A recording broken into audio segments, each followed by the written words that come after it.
J.R. Moore coming to you live from deep in the mountains of the Missouri Ozarks. On Monday, the 9th day of October, year of our Lord 2017, welcome to the John Moore Show. Prepper tip of the day, it's good news and bad news. First, the bad news. Bad news is Paladin Press is closing in December. The good news is they're having a closing sale. I've been had a commercial account with Paladin Press for about 10 years or so. They're great people to do business with. They actually do publish books, not just sell books, and it's going to be a great loss to all of us when they do close their doors. So take advantage of their closing sale while you can and stock up on the books that you need to get in your library. We have patient waiting agreement, my friend Jimmy Ginsling. Jimmy is the CEO of Desert Eagle Shooters.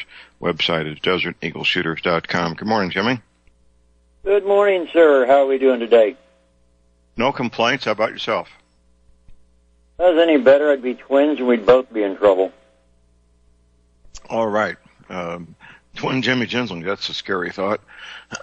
Okay. It was a week ago today. We all woke up to the events that took place about 6 or 7 hours before.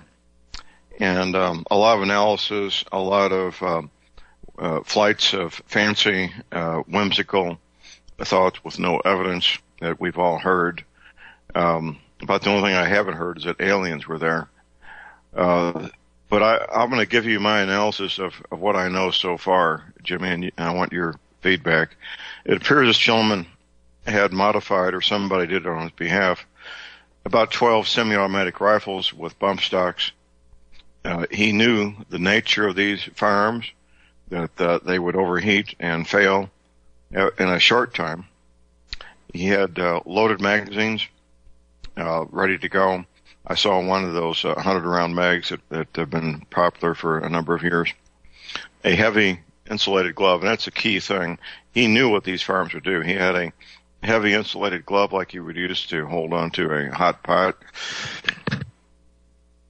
And what he did was fire these firearms about 50 to 100 rounds each, before he would put one down, pick up the next one, and do these in rotation, having all of them loaded, of course, before he picked them up, and then fire each one, put it down, let it cool off, fire up the next one. By the time he went through a 12 rifle rotation, the first one had cooled down to normal temperatures, and he could repeat. Lots of stories with no evidence of multiple shooters. Lots of stories with no evidence of another shooter on another floor of that hotel. And we talked about this, I know, last week, Jimmy. But I've seen no evidence to back up these stories about multiple shooters in the hotel or anywhere else. Your response, sir? Well, one story I've been following, there was one of the people that was at the hospital, they were interviewing and everything, stated, and last thing that I saw last night, checking back into the story and kind of running around, see if I can find his name here in a minute in my pile of notes. He was actually shot as he approached Gate 7 at the event on the ground. In what he told reporters and staff and everything, they were trying to exit the area, and as they approached what is called Gate 7, from what I understand, that is on the hotel side of the event, about halfway between the stage and the back part of the lot part, whatever it was that they had this thing on. And he had told people that as he'd gotten up to where they could see the gate and everything, that someone off to the side turned around and started firing at the crowd, and then disappeared into the crowd and went through the gate. And that's where he was hit, is by Gate 7. Like I said, I've seen a couple of different stories on that. I still haven't nailed it down to everything. Here it is. One of the reports stated they said his name was Carl, and then another one they referred to him as Craig. So don't know if it's just the event, everything going on, get the name wrong or whatever. But where it happened was all the same, and the story was the same. Right. I do have. Don't know if this is gonna work or not. I do have one deal up here on the police scanner of a shooter at the Tropicana, and in this one you're going to hear him describe the guy, and they're going to say that there were injuries but no fatalities. This is just a couple of seconds long. Let's see if I can do this. Upgrade my radio host type things here. Here we go. Okay. Standing by. With the leather backpack and all gray, high from the Tropicana. If you have any casualties at Tropicana, and how many? We are in the Tropicana so far, no casualties reported on our end. Minor injuries. Okay, could you hear that? Something about it. They were trying to describe somebody with a gray backpack. Is that what we were hearing? Right. Gray backpack, no casualties but minor injuries. That was off the police scanner stuff. And I think I emailed you a deal that's got about 15 or 20 minutes of police scanner. And in that one you can hear him describe a couple of different shooters, one on the ground at Gate 7 and then another one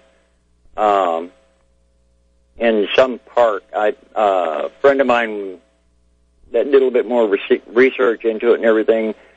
If anybody has seen the diagram of the area, you've got the looking north as you're in a helicopter. Say you're in a helicopter looking at this down on the event area. I'm going to call it a park for lack of anything else. The stage is at the top of the park area. The hotel is off to your right and further back. And Gate 7 is about halfway down on the right side. In the upper left-hand corner of what you would be, the image and radio, I guess you could say. Looking at the stage, behind it to the upper left is an area, I don't know if it's a parking lot or what, but that is the other area of a shooter. So, piecing this together, it is such a jigsaw puzzle. Things are changing left and right. If people remember, John and I said last week, pay attention to what you hear the first day and then see how things change. I heard 3 reports on the first day that he did not shoot himself, that someone with the FBI that was with the entry team shot him. I've seen several references to this thing in the pictures. I've looked at the pictures and found it to be correct, but still not knowing the angles of everything, it's hard to make a direct conclusion. But, John, if you go back and look at those pictures, this one officer that evidently wrote this note stated that something was odd because the position of the guy, the way he's laying out, prone and everything, is almost like it's been staged or someone tampered with the room before they took the picture. But the one thing that was biggest to them was if you're standing there or kneeling and firing like he was and everything else, and then decide to shoot yourself in the head, all of that brass, the guns around you, everything else would have blood splatter. And there is none. Which brings another question into it. Right now, I guess the best thing I can say as far as my analysis is there are way too many questions, no answers. and the answers we are giving are guarded and very carefully worded. How's that sound? Well, I understand. One of the things I'll be looking for is a judge put a gag order on first responders, police, paramedics, and firemen. If that happens, that's prima facie evidence that there's a cover-up going on, because that's exactly what happened. That's exactly what happened to the first responders in New York City. Police, fire, and paramedic were under, and probably still are under, a gag order not to talk to anybody about what they saw and heard. So I'll be looking for that to happen, and if it does, that's clear evidence that they're trying to conceal things. Eyewitnesses are notorious for getting things wrong. That's been my observation as an investigator all these decades. So I don't give, I give credibility to an eyewitness statement on one hand, but on the other, when a reporter doesn't know the name of the eyewitness, if they don't know if it's Carl or Craig and have no last name, we don't have an eyewitness. Unless you have a real name, a full real name, as opposed to a maybe first name, we don't have a witness, somebody that can be approached to get a detailed, proper statement from that person. And there's two things. A homicide detective, I am a homicide detective, I can't present evidence unless I have a real witness, which means a full name, date of birth, address, and that person will typically provide a written statement that's a sworn statement that I can notarize, since I'm a notary. Once I have a sworn statement from a real live human being that's been signed and notarized, then I have evidence that I can present to court. If I don't, I don't. It may be nice to have a theory, but the statement may be interesting, it may be fascinating, but unless it's in that format, it's not real evidence. So that's what I'm looking for, is real evidence. Not half big stories from maybe Carl, maybe Craig, no last name. And with all the hundreds of cameras that were there, we're just seeing the tip of the iceberg in terms of photographic and video evidence. The police apparently were wearing body cams, and out of 22,000 people, there were probably 22,000 phones that had cameras going, yes, that had photographic capability. The majority of them wouldn't be doing that because people would be too concerned with getting the hell out of Dodge. But what's 1% of 22,000? That sounds like 220, doesn't it? A bunch. And yes. being that the guy was on stage, 10% would be 2,200. 1% would be 220. So if 1% of those people kept their brains together well enough to take video and photo, that would be 220 cameras going. If it was 1/2 of 1%, that's 110 cameras going. So there's a lot of photographic and video evidence that we haven't seen that hopefully will be coming out in the next days and weeks ahead of us, Jimmy. Right. And you'd have to suspect that, this happened while a guy was on stage, was singing, giving his show, that people would have been videoing it and everything else. Those are the ones that were off the edge of the stage, maybe at an oblique angle to the speakers or something so that it wouldn't be overloaded with the sound of the concert, but able to pick up other noise around them. Those are ones I would be interested in listening to.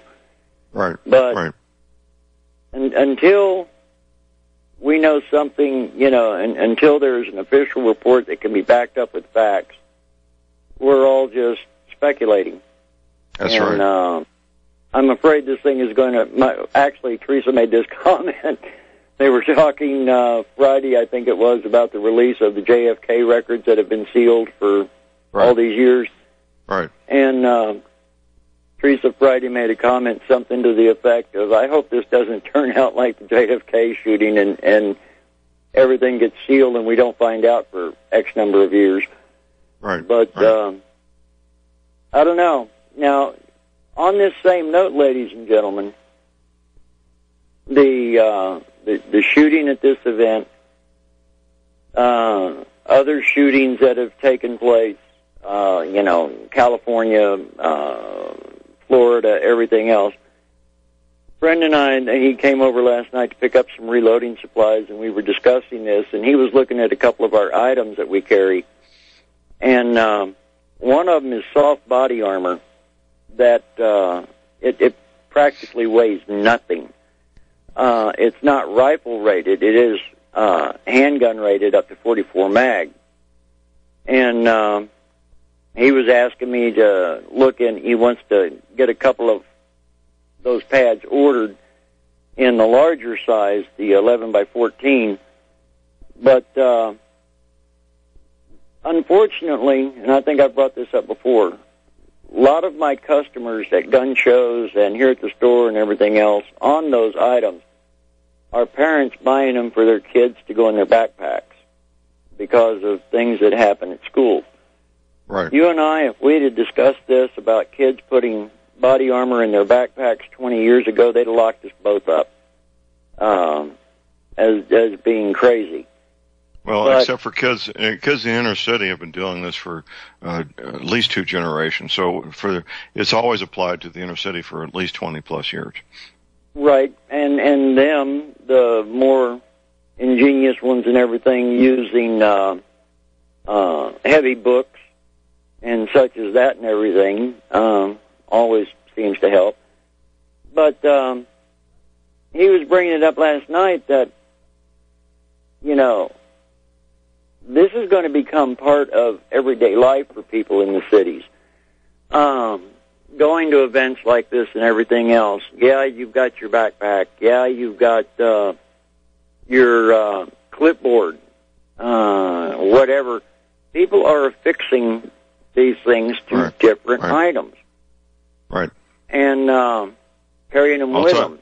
I'll tell you who's ahead of the game, Jimmy. That's the Israelis.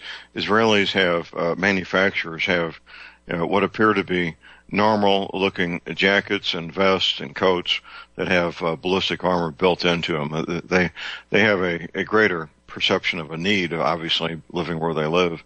So I would look to the Israeli manufacturers for purchasing what appear to be normal articles of clothing, outer clothing, that have ballistic protection built in. Yep. And, well, with these new pads and everything, as light as they are, as flexible as they are and everything else, I'm sure that some of our listeners and other people and everything are going to figure out ways to incorporate them into existing clothes and stuff like that. Who knows where it's all going to lead.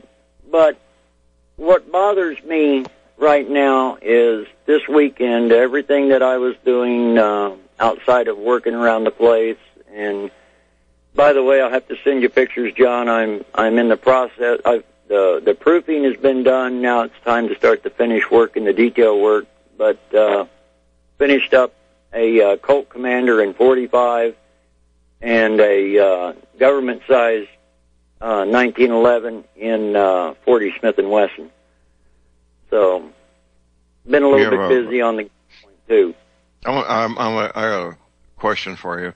Do you have a recommendation for a longer barrel for a Colt? Well, we got a break. Yep, we got the break. Let's talk on the break, you and I.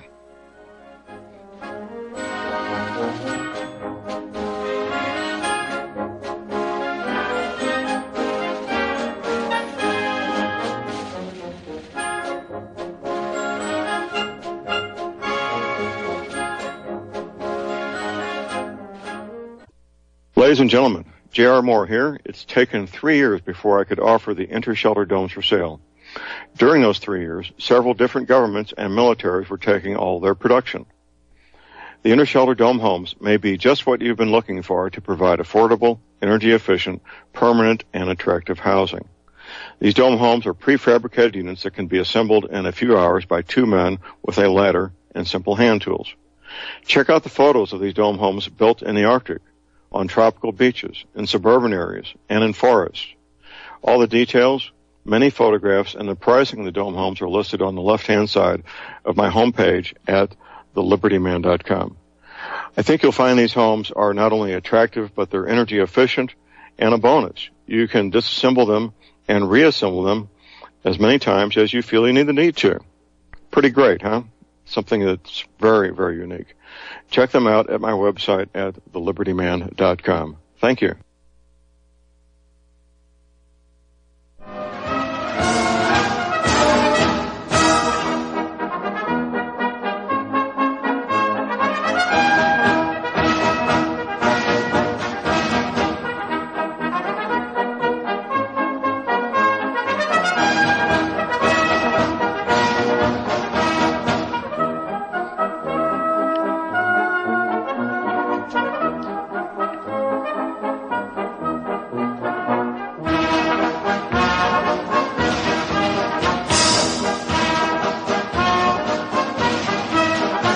Okay, we are back, ladies and gentlemen. We're back. J.R. Moore here on Monday, the 9th of October.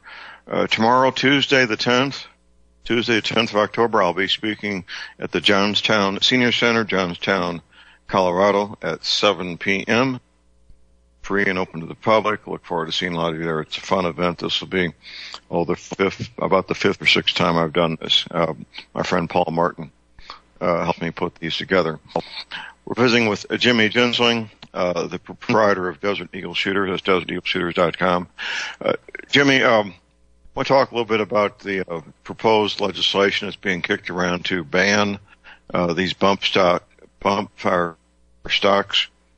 First of all, because of the Second Amendment, they can't ban anything. They can. They never have, and they never will as long as we have a Second Amendment. Can they, Jimmy? No, sir. The best they can do is try to ban a component, which is what the bump stock is. Now, it can't be. There's never. All machine guns are illegal to own. They can't ban machine guns. They can't ban cannons. They can't ban missiles.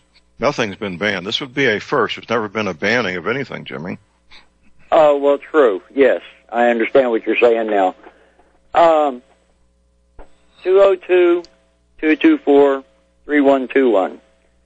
That's the phone number to the Capitol Switchboard, Washington, D.C. Also, I suggest that everybody get your local office numbers for your congressmen and senators.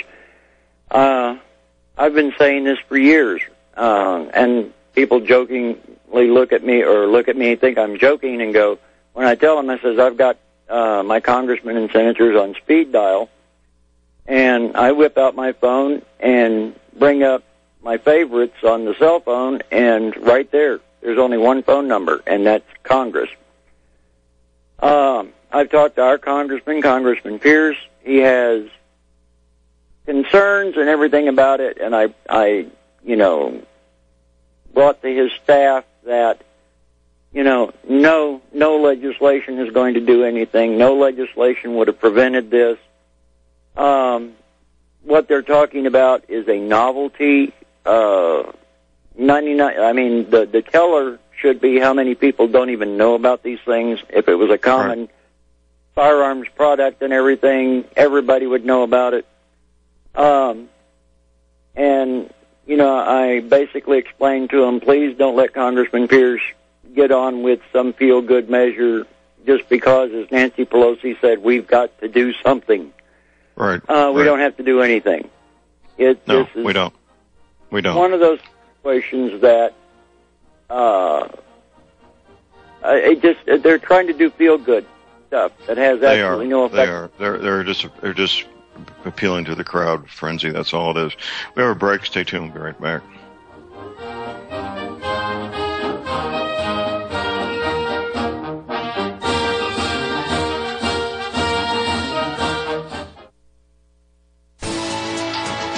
You are tuned in to the Republic Broadcasting Network. Visit our website by going to republicbroadcasting.org.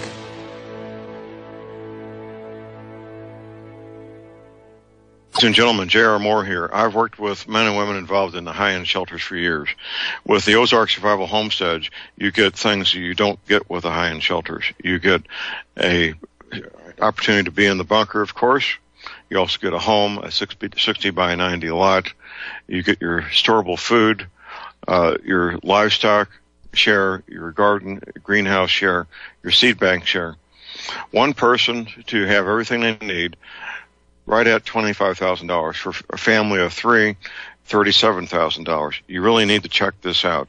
It's very unique. At my website, you'll see the Ozark Survival Homesteads on the left side of my homepage. Go there, read that one page, fill out the form with your name, your email address, and your telephone number, and I will forward that to the guys and gals at the Ozark Survival Homesteads. Check it out. You'll be very glad you did. Thank you very much. All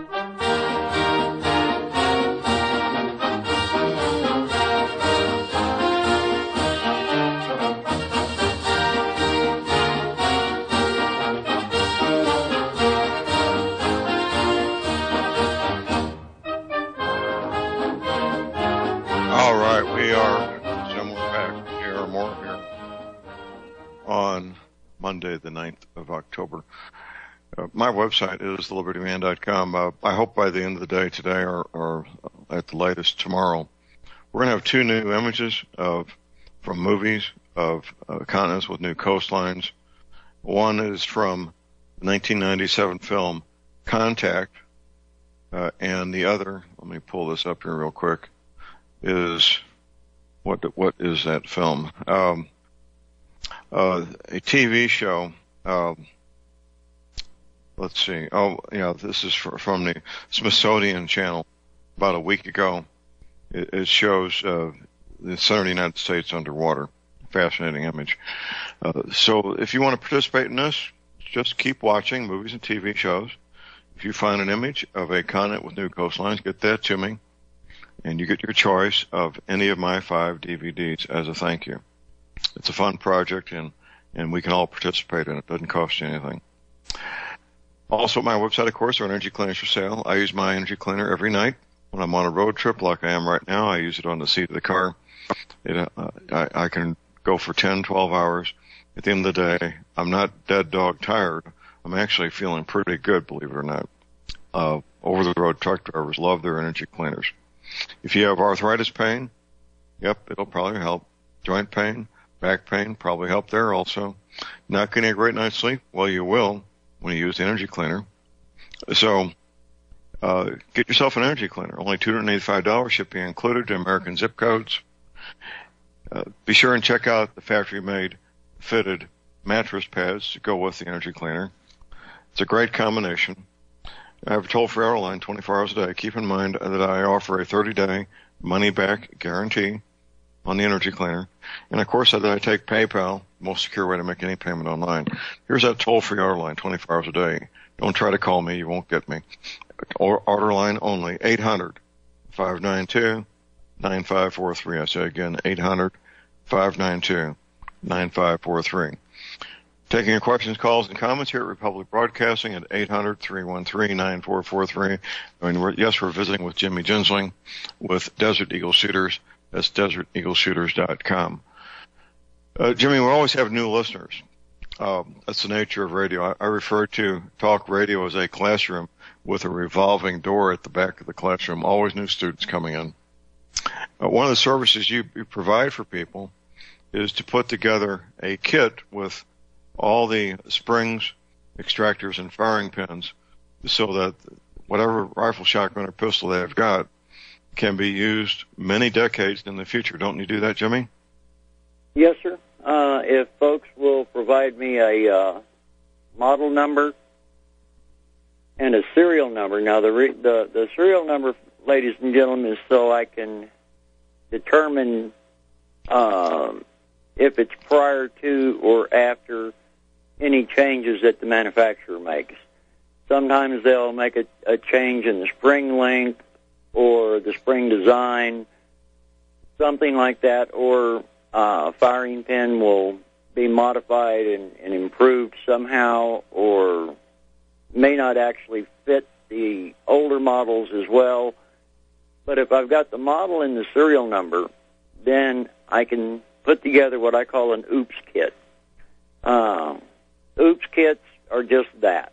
You're working on your rifle, you're cleaning it and everything else, and you're putting a spring back in, and inevitably it slips and you hear it bounce off the computer monitor or whatever, and oops, it's gone.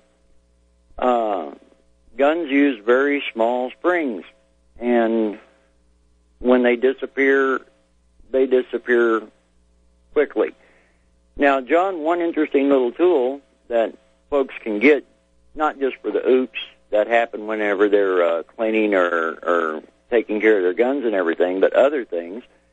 If you go down to Harbor Freight, for about $9, they have got a little bar magnet on wheels, and it's got a telescoping handle that screws into the middle of it. Warn you, right, folks, pretty cheesy, but it works great.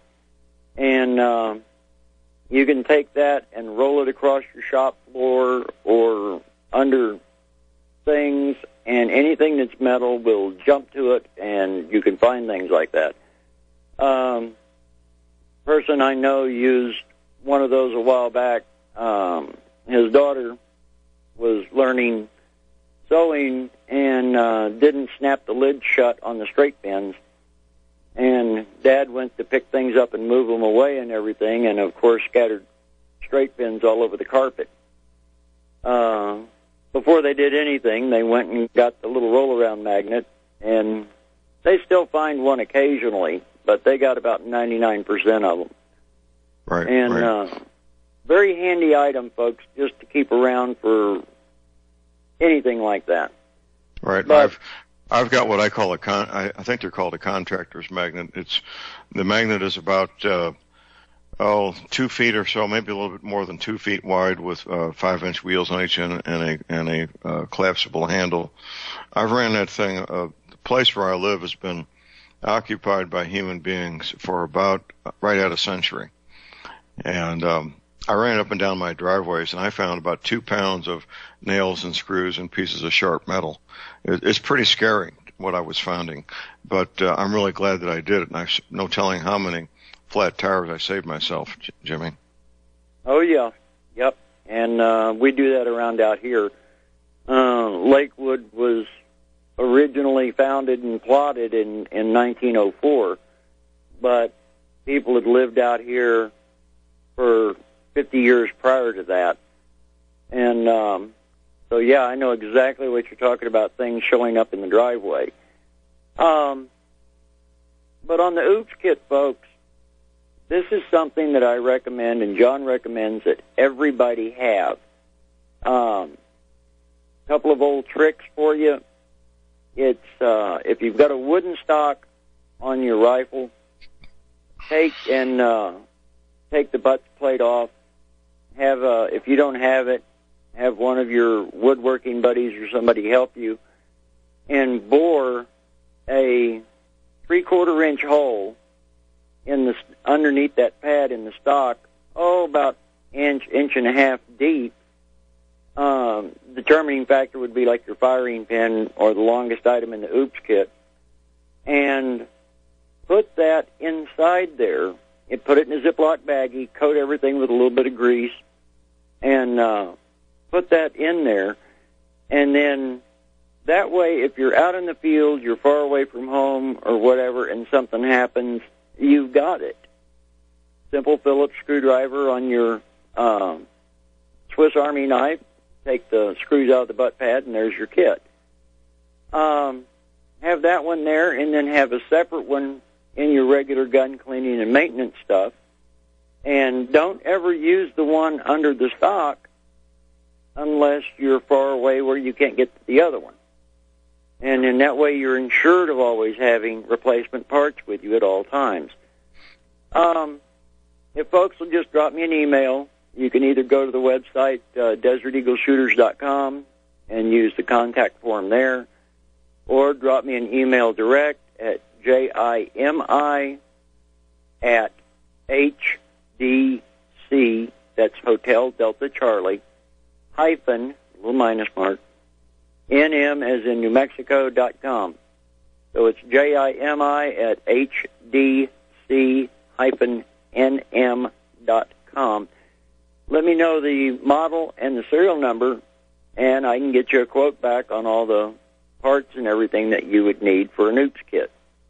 Normally, on the high side, depending on some of the weapons that are out there and the number of parts that they have, can be like around $30.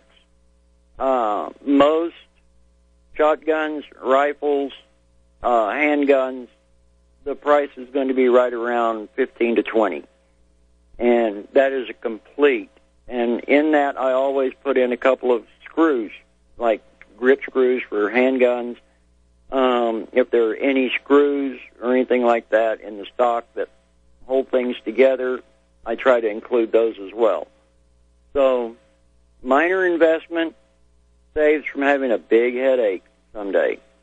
If we do have a poo-poo hits the whirling device situation, these things are not going to be available. So, doing it now, thinking ahead, that way, if the grid ever does go down, or meteor strikes, or North Korea launches a missile from a satellite, whatever, you got your parts. And it's a relatively small investment, but it's a priceless one, because you could have the best shooting rifle in the world, and if a firing pin spring breaks, you now have a very expensive club, because that's about what it's going to be used. Just basic things like that, John. The OOPS kit is something that everybody should have. And if the rifles and everything else, I say two. One in the stock, and then one in your normal toolkit. Oh, I agree, absolutely. I bought an AR-180, which corrected all the problems with the AR-15 by the same inventor, in about 1974 or so. And I put together an OOPS kit, to use your terminology, two of everything, two of each springs, two of all of the ejectors, and two firing pins. When it came time to sell it a couple of years ago, the buyer got something that was very, very special, and he was just as happy as he could be to get the AR-180 with a complete set of two each of all springs, extractors, and firing pins. So it's another reason to do the OOPS kit is to add value to the firearm in case you ever do decide to sell it. Oh, yeah. Because that tells the buyer two things. One, that you've got forethought and to make notes. But two, it also tells the buyer that he's getting a rifle or a handgun or whatever from an individual that not only cares about his firearms, but takes care of them. So, there's been several times that I've looked at firearms and things from people at gun shows and all, and there will be a small parts kit or whatever. There was one, and I wished I'd have picked it up now, but beautiful Marlin 3030, and the bag, the gun case that the guy had it in, had external pockets on it, and his favorite bullet mold for the favorite bullet for it was in there. Little notebook with all of his favorite reloads and their accuracy and everything else, and little toolkit and an OOPS kit. And what he was asking, was pretty much about what we could turn it for if we decided to sell it. But boy, it was really, really nice. This individual definitely cared about his gun. Right. So, something for you to keep in mind, folks, that one little kit can really save headaches down the road. Just something to think about. Another thing, ladies and gentlemen, is caliber-specific cleaning kits most everybody is familiar with the cleaning kit that has the jag. Now, the jag is the item on the end of the rod, ladies and gentlemen. Gazillion different designs and everything else. And most people are familiar with the one that's got the slot in it that you fold up your patch, you put it in there, and run that up and down the bore. Ladies and gentlemen, in my opinion, that is great for when you're like breaking in a gun, or you're finishing up, or you're getting ready to go to the range and you want to take any built-up oil that you left in it out. If you're going to actually clean your gun, look at getting the jags that are caliber specific, and they're just a little round cylinder, and they've got notches in them so that when you're running your patch doing everything else, this actually kind of grips it and keeps it from sliding off the end. Those, ladies and gentlemen, you'll notice are nice and snug, and they are doing exactly what should be done. They're scrubbing the bore. They're not dusting it like you would with a cloth and end dust on your TV. They're actually causing some friction and helping to remove carbon, copper, lead, anything else that may be in your bore. And but those is something that I recommend also, having one for each weapon. Some calibers, I know a couple of guys that have got 30-30s that instead of being 308 when we slugged the barrel, they came out to 312, John. Really? They could have worn that much, and then again, it could have just been a manufacturing point on them. Right. Neither one of them were high quality name. I think one of them was a True Value 30-30. And the dog has just come in. Got to say good morning. But we use a. Hold that thought, Jimmy. Hold that thought, Jimmy. We have a break. Call number's 800-313-9443. Be right back.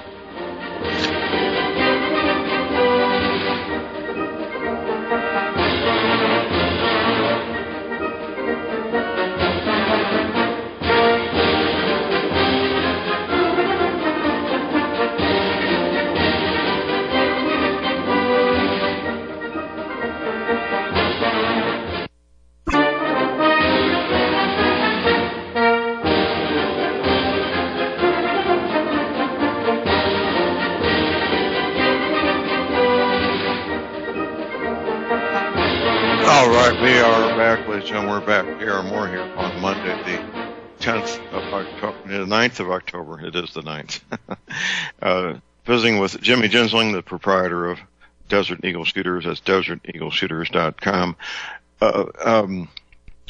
Jimmy, we've got a couple of callers on hold here. First, we go to Tony in New York. Good morning, Tony. Hello, Tony. Tony, you're on the air. Okay, good morning. This question is for you, John. This is your expertise. I don't believe any of those photos will be made public because the casinos would have some heck of a lawsuits on their hands. And on Fox News, Win Associates on that stated that he has no record. Everybody that knew Steve Paddock, that he never drank or smoked. Yeah, this shows pictures of him having shots all over the place. Exactly. And I like your opinion on that. They hold those photos back. Well, first of all, I'm not sure what photos you're talking about. We had 22,000 people with 22,000 cameras.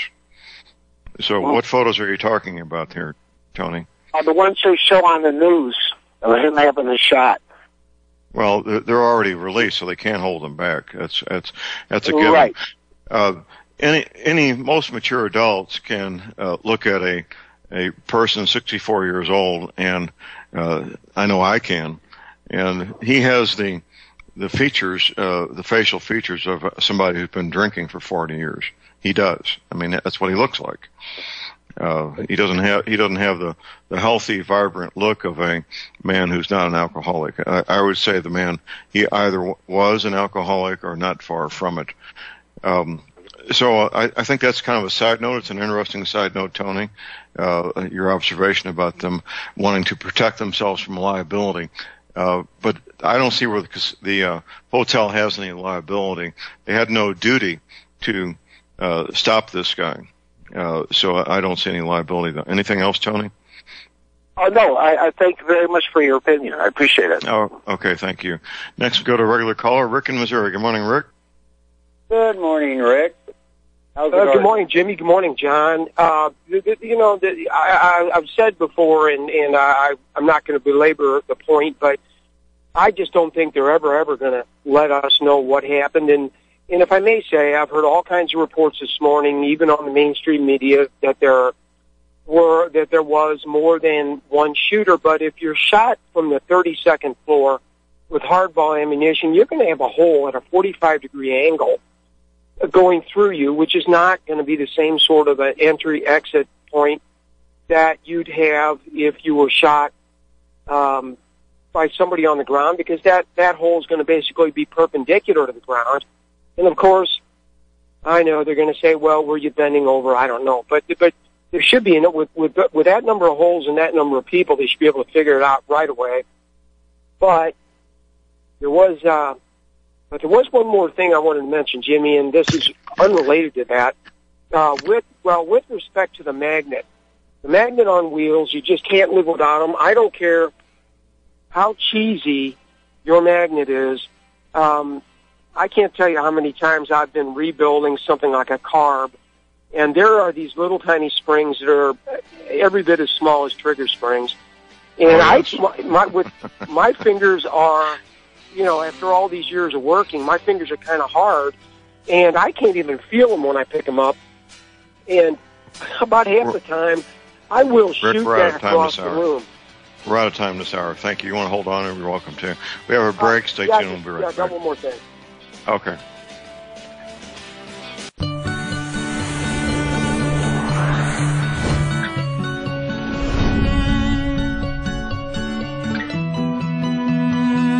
All right, we're back, ladies and gentlemen. J.R. Moore here on Monday, the 9th day of October. Purple tip of the day, good news and bad news. The bad news is Paladin Press is closing at the end of December. The good news is they're having a closing out sale. They carry quite an inventory of books that you will find difficult to get anywhere else. I've had a commercial account with them for 10 years.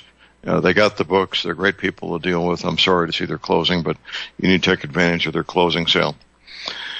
Visiting with Jimmy Gisling, the proprietor of Desert Eagle Shooters. That's deserteagleshooters.com. And we've held over Rick from the last hour. What's your other comment, Rick? Well, two now. I bought from you probably a year ago, 6 ways in, 12 ways out. Right. Like a lot of other books I buy, I don't necessarily read them. But after watching, I must admit, the morning I got up and was watching the footage of that shooting in Las Vegas, I thought, I probably better get that book out and go through that because, my son's mother-in-law made the comment. We walked into a restaurant one time, and she said, "I bet you're the kind of guy that knows where the exit door is." I didn't know if that was an insult or what, but I thought, well, I think I probably better try and live up to their expectations.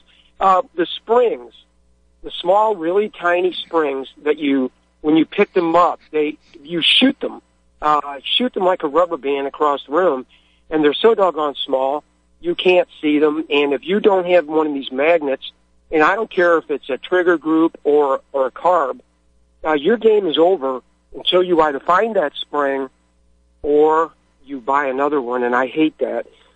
So you might want to just invest in these magnets. They are worth their weight in gold. And every now and then I'll run it over the driveway, and I'll be doggone if I don't wind up finding a half a dozen screws and nails that I didn't know were there. It's just really handy. And one more thing, Jimmy, and you're going to love this. You remember the cayenne thing, the cayenne up your nose deal that opens up your nose and whatnot? Well, I routinely put colloidal silver in my eyes and up my nose, a lot of times in the mornings. I got to thinking about it, and I thought, why wouldn't I got this in like one of these 4-ounce spray bottles like you get. I just buy the saline. Why wouldn't I put about 1/8 of a teaspoon of cayenne in there in the silver? And I invented colloidal cayenne silver. And I'll tell you what, that'll cure what ails you. That stuff is it's great. I would quite suspect that. Yeah, it pops your. What's that? Say again. I was going to say what he's talking about, John. If you're interested, I'll give you the cure for major sinus conditions and everything if you'd like. Okay. If it's quick, go ahead. All right. What is it? And I discovered this when I was in the Coast Guard. I had a nasal infection, sinus infection one time that would not go away. Doc we'd tried everything that he could find, get, or otherwise. And finally one of the guys in my boarding team made a suggestion. Take your little fingernail and cover it with crushed cayenne pepper, the powdered kind. And people will remember in the old movies and everything, you see the guys, the aristocrats, taking their snuff box, opening it up, and putting a little snuff up each side of the nose. Do that with cayenne pepper. But before you do that, there are 2 prep things that you've got to do. One is take Vaseline and coat your upper lip between your actual lip and your nose and around the edges of your nose with Vaseline. And 2, have a fresh box of Kleenexes very close by. Because once you do this, within a few seconds, mostly it doesn't go over 15 seconds, everything that is in there as far as blockage is going to be knocked loose. And the cayenne pepper doesn't cause any burning inside the nose. What the burning comes from is it running down and getting on your exterior skin. So in the process of about a minute, you're going to expel any kind of infection, gunk, or congestion that you have, and you will be able to breathe very, very clearly, and in most cases, whatever it was will not come back. So. Okay. Sounds good. Bruce, and so I mixed that with, so I put the colloidal silver in there to make absolutely certain that, once you get your nose opened up, it's completely no bacteria, no virus in there. It's just, and I can do this for literally pennies. So it's, anybody who's making their own colloidal silver might give that a shot. I bet they've got cayenne pepper in the kitchen right now. That was it. That was all I wanted to say. Okay. Very possible. Right. Thank you. Thanks, guys. Okay. A couple of things here, Jimmy. First of all, people get caught up in technology and being concerned about things they don't understand. And I'm going to throw out something for people to consider when it comes to the Las Vegas shooting. And we're going to go back 117 years. A Civil War cavalryman.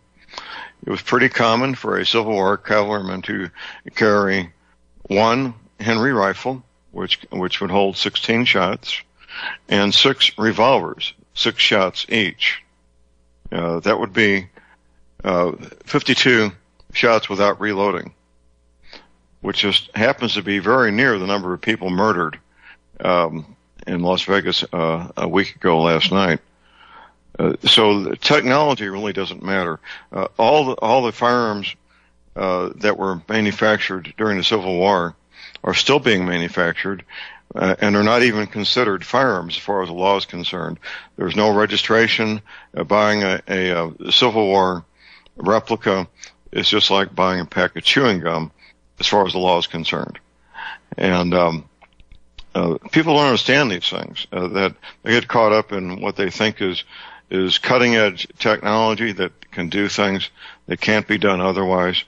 These bump stocks are simple mechanical devices that, as I would sometimes say, if you get a C- in high school shop, you could build one of these things. All they do is put forward pressure on the trigger at the same time you're putting backwards pressure. That allows it to keep cycling the rifle or pistol, whatever it's mounted on, even a shotgun. Simple mechanical devices that I'm sure there's YouTube videos. I haven't looked, but knowing YouTube as I do, my one friend calls it YouTube University. Of course, there's YouTube videos on how to fabricate a bump stock at home using simple hand tools. You don't need to be a machinist. You don't need to have an expensive array of tools. Just simple hardware store tools. And you too can fabricate a bump stock, can't you, Jimmy? Oh, I would be more than... yes. I actually did a look up on that right after the event, and there are numerous and sundry ways of doing it, up to and including your belt, just using your belt loop. Right, or a shoestring. Or a shoestring. Right. And, folks, it's not rocket science in this case. Not rocket science. It's not. No, it's not. But this is a problem. I mentioned this before, but my friend, former Congressman Todd Aiken, when he was in the State House in Missouri, he said, John, anytime we have a committee hearing that involves technology, the committee members are always Republicans. We almost never have Democrats on any committee dealing with technology because they simply don't get it. It's like rocket science to them. They have no knowledge, no expertise, and no ability to contribute to any committee dealing with technology.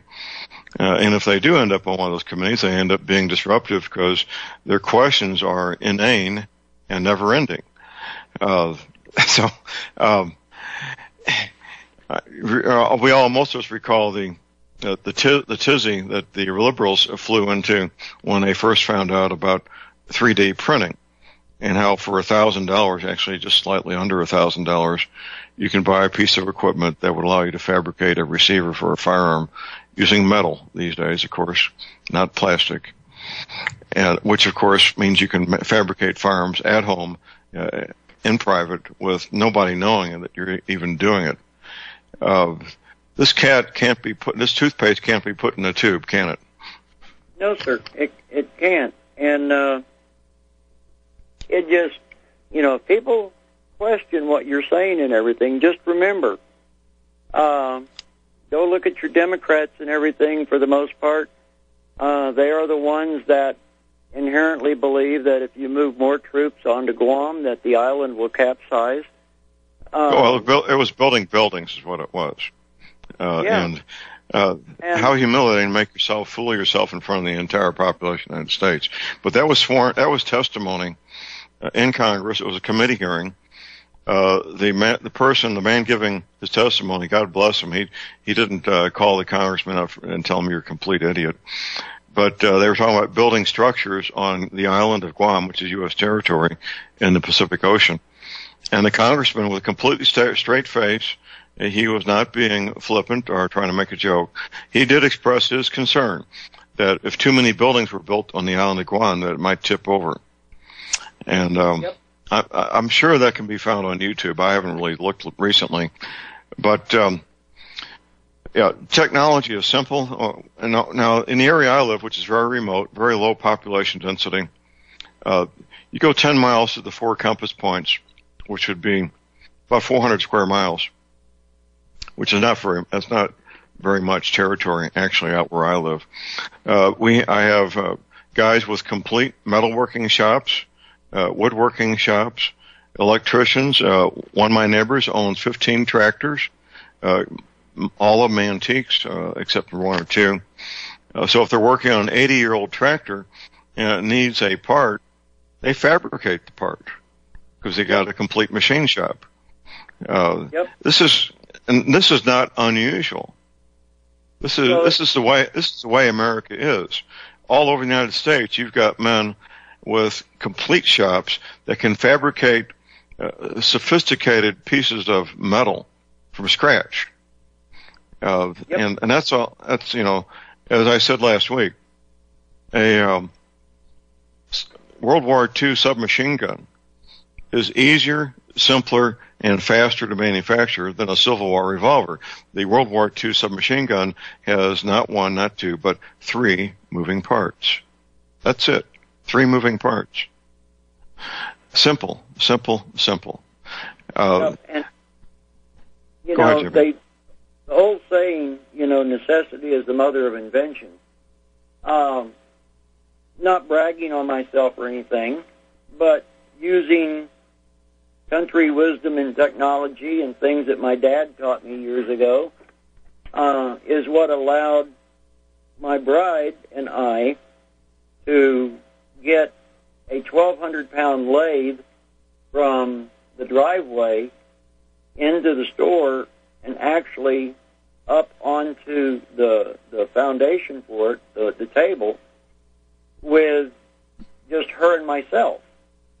And we did it with simple mechanical products and stopping and thinking about things. That is the problem that I see with a number of the young people graduating high school and college. They have everything as far as an education goes except common sense. To sit down and look at a problem and take what they've been taught and formulate a solution. As far as the Civil War weapons and everything go, John, I have, and if anybody has any scrap parts, pieces, or anything on like this, I would love to hear about it.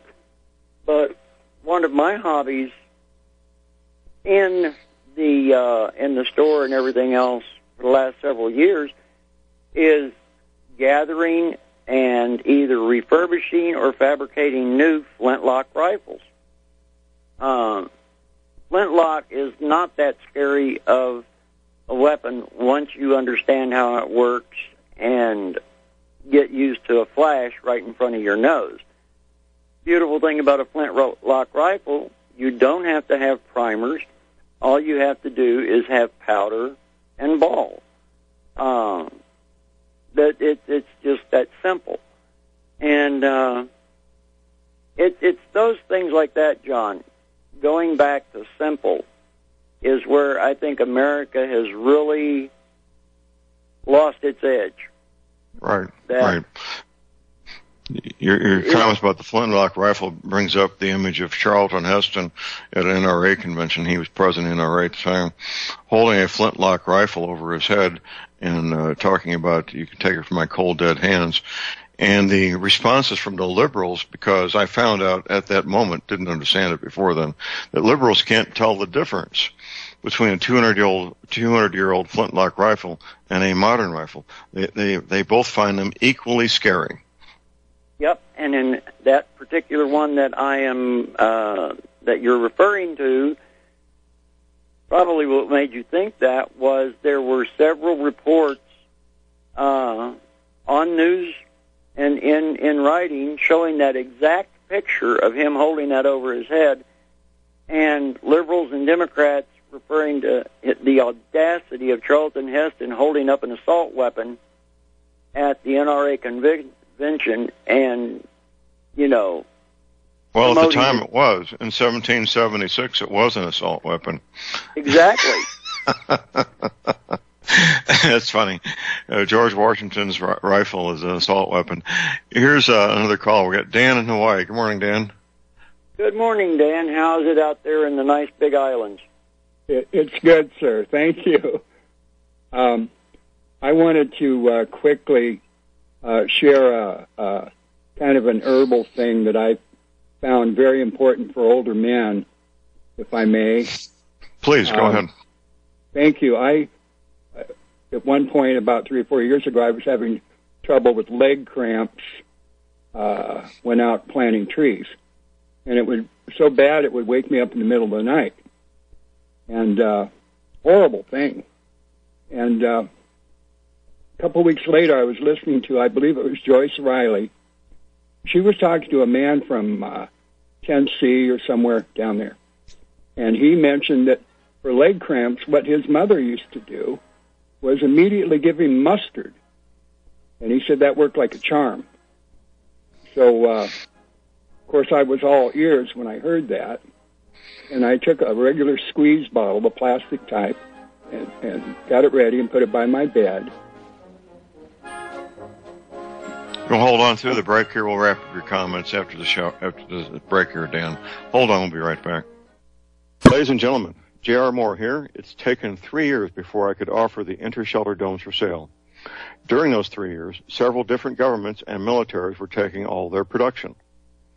The inter-shelter dome homes may be just what you've been looking for to provide affordable, energy-efficient, permanent, and attractive housing. These dome homes are prefabricated units that can be assembled in a few hours by 2 men with a ladder and simple hand tools. Check out the photos of these dome homes built in the Arctic, on tropical beaches, in suburban areas, and in forests. All the details, many photographs, and the pricing of the dome homes are listed on the left-hand side of my homepage at thelibertyman.com. I think you'll find these homes are not only attractive, but they're energy efficient, and a bonus. You can disassemble them and reassemble them as many times as you feel you need to. Pretty great, huh? Something that's very, very unique. Check them out at my website at thelibertyman.com. Thank you.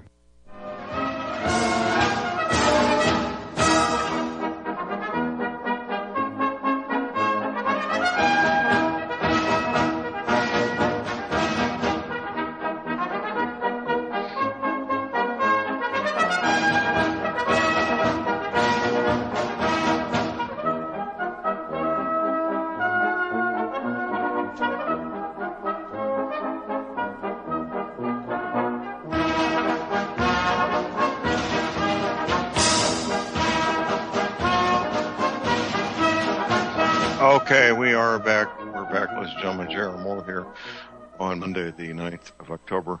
Let's wrap up your thoughts here, Dan, before we move on. Okay, John. So fast forward a week or so.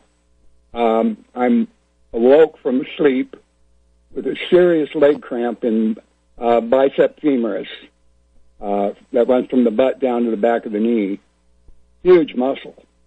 And Johnny on the spot, up, I squeezed right into my hand, probably 2 to 3 ounces, and gulped it down. And that leg cramp disappeared within 3 to 4 minutes. It was gone. It was like a miracle. So, needless to say, I keep it by my bedside always. And I thank Joyce Riley, bless her heart, one of the many things I learned on her program. That's all. Okay. Dan, we appreciate the call. Thank you. The call number is 800. Thank you, sir. 800-313-9443. Jimmy, I think we surprised a lot of people last week when we talked about how a shoestring was declared officially in a letter in 2004 by the Director of Technology at the ATF that a shoestring was declared to be a machine gun. It took about 3 years of complete humiliation before the ATF corrected that ruling, but they did in fact rule a 16-inch common shoestring like you would use in your shoe or your boot as a machine gun, didn't they, sir? Take your telephone off mute there, Jimmy. Yeah, there we go again. I knew I was going to do it once today. Yes, they did do that, and it just shows the American people the disconnect that Washington D.C. has got. Another good example of this, our post-Vice President Joe Biden, early part of the administration, they heard that the BLM was going to remove a bunch of cattle guards out on some of their roads and everything out here in the western states. And he demanded to Congress that they form a committee to help relocate and retrain these cattle guards. Ladies and gentlemen, if you don't know what a cattle guard is, imagine a steel pipe fence, vertical, like a picket fence, but gaps between each of it, and a ditch. You have the ditch go across the road, and you put this pipe fence that you might imagine over it, so that you have this gap between the pipes. And you can drive across it, but cattle will not cross it because they step on the pipe in the gap. They won't go across it. They stop because they don't want to fall through. That is the cattle I guard. get it. I get it. Biden thought the cattle guards were people in uniform. Yes. Oh, no. Oh, no. And oh, no. Everybody out here in the West was having, we're like, seriously, this has got to be a joke and everything else. Jimmy, you could drive 1/2 hour outside Washington, D.C. and find cattle and cattle guards somewhere in Virginia. You don't have to go out. You don't have to go out west. This is. But I mean, BLM was removing a bunch of these, and I think what got him was that they used the phrase retiring some of the roads and everything, which meant that they were going to be removing the cattle guards. Right. And this. Well, Biden is now, has been, always will be an urban dweller with no concept at all of what a 6-year-old would know that lives in the country. No. That's incredible. Ladies and gentlemen, they fly over the working people, us, on their way from the West Coast to the East Coast and vice versa. If they ever put their foot on the ground and spent a week in small communities, they would be so far educated about the rank and file politicians. They would be. Indeed. We have a break. They would. We have a break. We'll be right back. You are tuned in to the Republic Broadcasting Network. Visit our website by going to republicbroadcasting.org.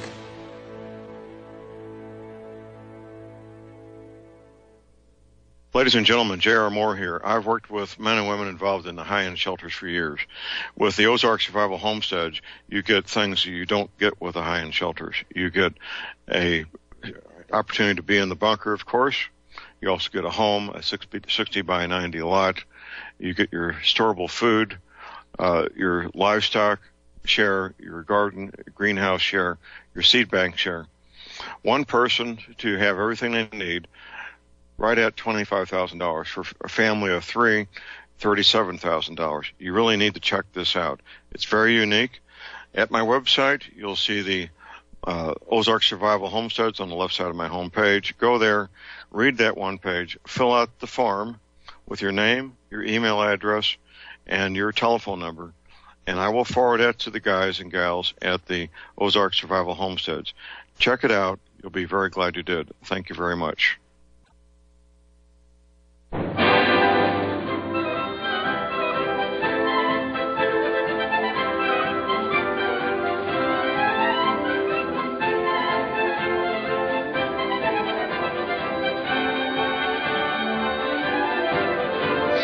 All right, we are back, ladies and gentlemen, we're back. J.R. Moore here on Monday, the 9th of October.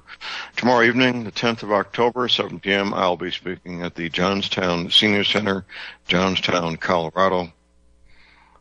Free and open to the public. Look forward to seeing a lot of you there. It's a lot of fun. I've done this a number of times. My friend Paul Martin helps me put these things together. My website is thelibertyman.com. That's thelibertyman.com. Next day or so, my friend Tim Spencer, my webmaster, is going to have 2 more images posted, actually a couple more than that, from a movie and a TV show showing North America with new coastlines. If you watch television, if you watch movies, keep a sharp eye out for images of continents with new coastlines. Get that to me. You have to do a screen capture. Get that screen capture to me. As a thank you, you get your choice of any of my 5 DVDs that I've produced. Also, my website, of course, are energy clinics for sale. Marvelous healing devices.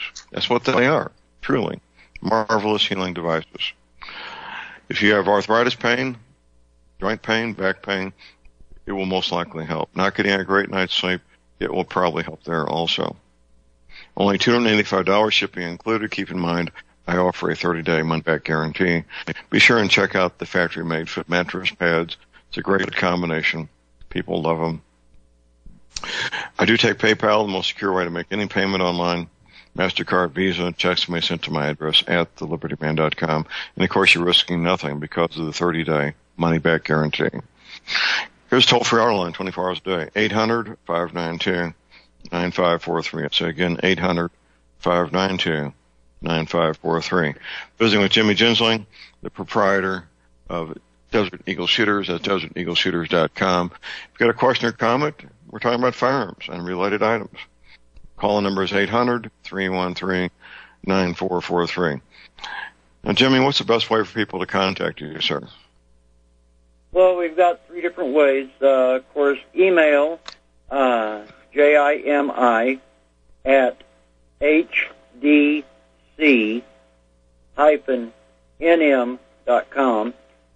They can go to the web page and use the contact link off of that, which is deserteagleshooters.com.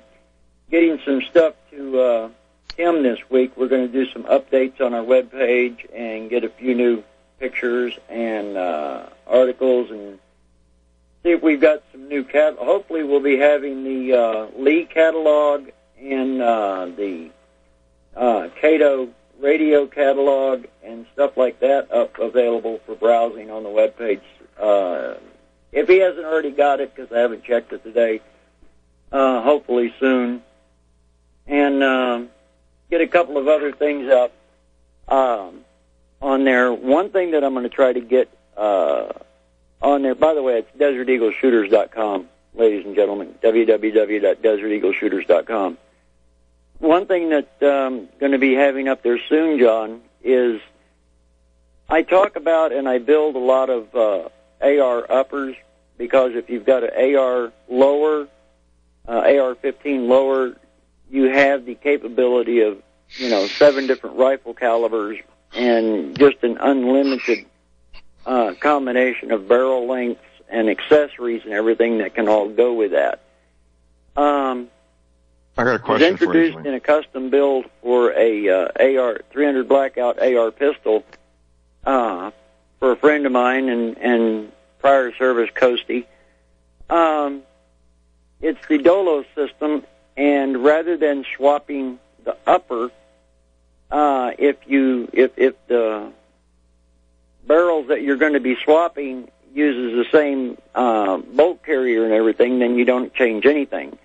You just lock the bolt back, manipulate the Dolo system, pull the entire barrel, gas tube, gas block, handguard, everything off of the upper, and install the other one, and then lock it back down. It takes about 20 seconds to swap calibers or swap barrels. Going to be having that up available on the website soon. I think I sent Tim the info on it. If not, I'll redo that today. I'm still playing catch up. But we're working on getting some new updates and things to the web page, so folks can go by there. And then also, if you need to, you can always give me a call at 575-513-2842.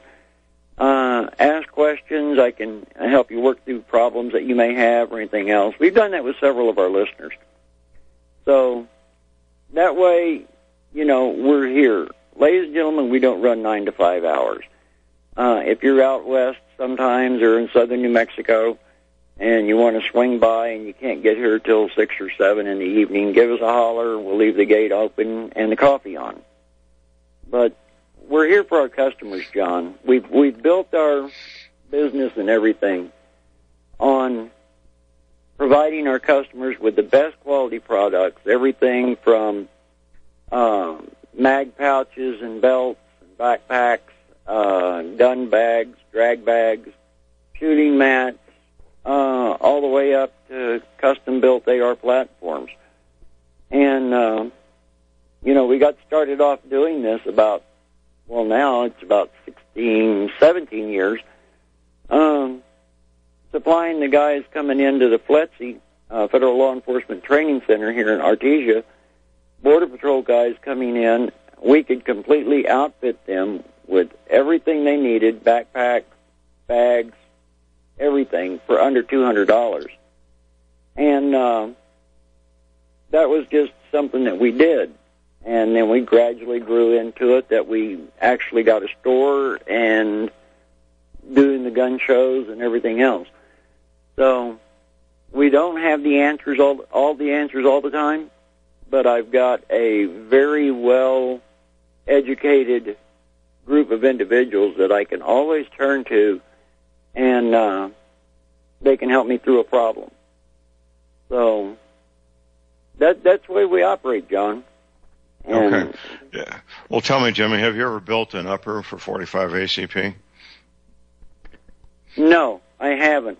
Done a couple on 9mm. The 45 nine's pretty common. The 45 ACP, from what I understand, like I said, I haven't built one yet, but is the bolt on it. Evidently some problems with the bolt because it's a blowback system. And the 9mm, it's also a blowback system. So there are a couple of peculiarities to it, but it seems to function fine on it. 9mm. What about the 45? Is this cycle okay? No, that's one I haven't gotten into. That's the one that there's been some problems, ongoing problems with the bolt on it. I'll check into that a little bit further and see what I can find out for you.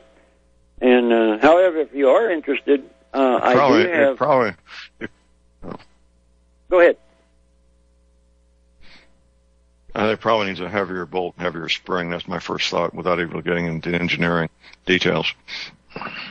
Yeah, there's some peculiarities to it. Let me look into it, and I'll either email you or we'll cover it next week. But okay, sounds good. Yeah. If you are interested in it, I can always get you a 16-inch barrel in 45 for your 1911. Okay, well, that would be a bit unwieldy, I think. Yeah, it would, but boy, I tell you what, it gives a whole new meaning to the Buntline Special. That's right, it would. But, ladies and gentlemen, we have a lot of fun and everything, and anything that you do with firearms and everything, there should be an element of fun and enjoyment in it. When you go out to the range and everything, change things up occasionally. Don't just punch paper. If your range will allow it, put some small steels out there and do some, reactive training. Make it interesting. Sit down on the ground and, or if you've got a chair there and everything, practice drawing from a seated position and engaging your targets, and see what complications arise. Here at the range and everything, we've got an old Datsun out there, and we're getting ready to move a Suburban into place that gives individuals the opportunity to experiment with shooting from inside of a car. And that's a whole new group of problems that you come up with. What we do is we put the student in the car. First, we clear the weapon. Magazine is on the roof. The round that was in the chamber, if there was one, is on the roof beside it. The owner clears it. I check it. And normally we'll have a third person check it, cycle it, just to make sure. Have them sit down in the car and put the gun where they normally carry it. Glove box, center console, front seat, whatever. And we'll have a couple of reactive steels out the driver's side window.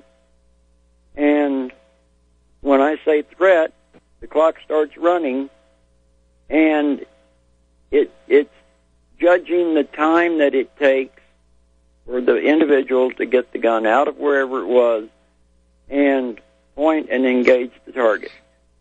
And it's amazing the first couple of times that they do it, how things go so horribly wrong. Oh, yes. That's why we insist that we do this with an unloaded weapon. You got a shifter in the way. You got windshield wiper switch. You got a steering wheel. You've got a mirror. You got all of this stuff. Yep. And then when you finally do get up on the window, you got a rear view mirror that you've got to go around, or this or that, or something else. Well, that training exercise would be a good place for the airsoft pistol to be used, wouldn't it? Oh yes, we have done that. I've got in fact, my airsoft collection is growing. Recently, I picked up a Thompson submachine gun airsoft that will actually fire full auto. John, it's fun. 1928 or 1928 or M1. This is the 1928 with the drum magazine. Okay, all right. Airsoft, but yeah, we do that, and when we particularly use the airsoft, is we'll have a passenger in the car with them, and now they've got to engage out the passenger window, and that brings up a whole new thing. And the most obvious one that we come up with is the individuals, that's simple, I'll just go across and shoot, but they find out that the muzzle is right even with their passenger's nose and about 4 inches away. That's right. Not a good thing. No, no. So we do these unorthodox things just to get people to think and to go through. And then, normally after we run that and everything, we'll leave them alone at the car for a little while and just let them work through and come up with something that will work for them. Another one that we do is a holstered weapon. We'll put them on their back. Somebody just hit you and knocked you down. Now you've got to draw your weapon and engage the target. That has caused several people to change the way they carry their gun. I prefer a cross-draw or a cross-draw shoulder holster. And both of those situations serve me very, very well. People have found out that the inside the waistband, in the small of the back or whatever, if you're on the ground, it becomes almost impossible to draw that weapon. That was also called the FBI carry because the FBI was very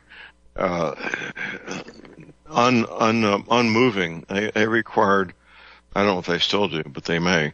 They required every FBI agent to carry their pistol in the exact same place in the small of their back at one time. And I don't know what they're doing currently, but that was a mandate 40 years ago. Interesting. I didn't know that. On the same note, one thing that we do in the training and everything with ARs when we're doing team training, either 4-man teams or 2-man teams, on my chest rig that I wear, on the back, now the new chest rigs that we're carrying now and everything have the pocket in the back for a camelback, so you can carry your water with you back there. And it's a molly webbing on the back of it and everything. In that position back there, I put a 3-round magazine carrier, and I will put two. Let me change that. I've gone to the the 2-mag carrier now because it has 2 pistol mag pouches, piggyback, built into the other one. So you have 2 mags for your AR, and then 2 pistol mags. And I wear that back there where I can't reach it. And it confuses people. Well, the reason I do that is if the person I'm working with either has a magazine malfunction or runs out, rather than bother me with whatever I'm doing at the time, they can come up behind me, remove a mag, and recharge their weapon. And pistol mag, rifle mags, both right there. So the fun part about what we do is think outside the box. And we get our customers and our trainees to think outside the box. And you find out, ladies and gentlemen, the more outside the box you think, the more prepared you are for anything that can happen. And you learn to, and that's a very bold statement, John, I've been told. It is. The reason I make it is if you think outside the box and practice outside the box enough, that when there is a situation thrown at you that is abnormal, you tend to react and think on your feet and come to a conclusion much more rapidly than if you go to the range all the time and you stand there in your perfect stance and put your rounds down range and practice your draw. And, you know, what happens if you've got to shoot left and you're a right-handed person? That's right. We have a break. Stay tuned. We'll be right back.